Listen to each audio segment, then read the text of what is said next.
সম্মানিত বন্ধুরা, আশা করি সকলেই ভালো আছেন। আমাদের কৃষি বাড়ির নিয়মিত কৃষিকাজে আপনাদেরকে স্বাগতম জানাচ্ছি। সম্মানিত বন্ধুরা, আজকে আমার কালারবাট মুরগিগুলোর বয়স হচ্ছে 32 দিন। আর এই মুরগিগুলো কিন্তু 40 দিন হলে কেজি প্লাস ওজন আসে।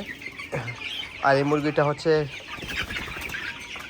কোয়ালিটি কোম্পানির, কোয়ালিটি কালারবাট কিং কোম্পানি কিং। এই মুরগিগুলোর পালন সম্বন্ধে কিন্তু আমার এই চ্যানেলে অনেক ভিডিও দেওয়া আছে, আপনারা চাইলে সেই ভিডিওগুলো দেখতে পারেন।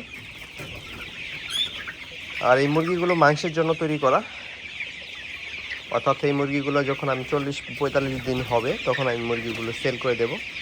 এখন পর্যন্ত আমার মুরগির আদার খেয়েছে 21 বস্তা। 1000 কালারবাট, এখানে 1000 কালারবাট মুরগি আছে এখানে। আশা করি গরু ওজনটা এখন 650-700 গ্রাম হবে। গরু ওজনটা 700 গ্রাম হবে।